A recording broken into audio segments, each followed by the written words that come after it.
A frequent criticism thrown at the Marvel Cinematic Universe comes from the fact that certain costumes seem to be over-designed in certain elements. While I do say I agree with this criticism in some instances, others are just a little overblown. For example, a lot of the Tony Stark designed Spider-Man suits receive this criticism, but I've always felt like those suits specifically had a purpose for any additional elements given the reality of what the suit can do in the movie. Now, when the suits were revealed for the Marvel Cinematic Universe version of the Fantastic Four, I honestly thought it was a really great rendition given the 60s time period that this movie is going to be set in, but people are still upset about over-design elements in some of these costumes. And that's what I want to talk about today, the Fantastic Four First Steps costumes, why the over-design works, and above all, in this video I want to explore why these extra additions are made to these costumes.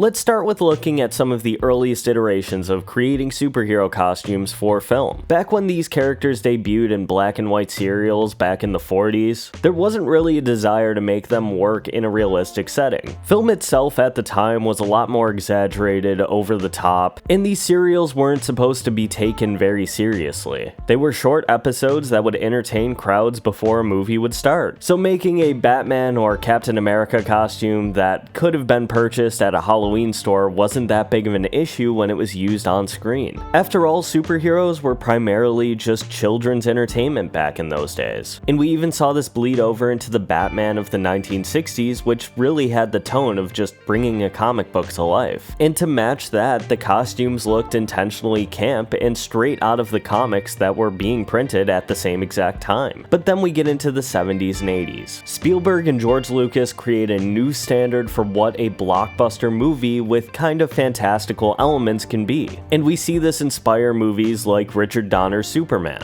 Now, the costume does look incredibly silly, but it is an exact representation of what was on the page of a comic. As much as I love the all-new Superman suit we're going to be seeing next July, you won't be able to create a more comic-accurate Superman suit than the one in the Richard Donner movie. While the Donner suit is something that could easily be replicated for a kid's Halloween costume, the performance of Christopher Reeve as Superman helped make it more legitimate. We didn't see many other superhero movies with the budget of Richard Donner's Superman following in the early 80s, but by the late 80s we got films like RoboCop and Batman. Now, RoboCop was an original movie, but I feel like the design of the character helped influence the creation of the Batman costume as more of an armor, and we see those influences carry over into the 90s. In the same way that movies like Blade and The Matrix kind of helped carry over the design trends for the early 2000 superhero movies. Instead of wearing their colorful comic book costumes, the X-Men wear black leather with lines that kind of act as Easter eggs for what their original costumes in the comics would look like. Now, the true outlier here is Sam Raimi's Spider-Man. This takes from the Richard Donner mindset of, yes, we can have cool comic book costumes that are colorful. After all, Spider-Man doesn't really work if we don't put him in that exact costume, but so long as the tone and performances surrounding those costumes are top-notch, audiences would be a lot more accepting of somebody wearing a skin-tight red and blue suit with webs all over it. Now, a lot of people will point the finger at the beginning of over-designing costume elements to the Batman Begins suit. Batman Begins, being a movie that is supposed to be completely grounded in reality, of course just gives Batman that armor that is supposed to be military-based,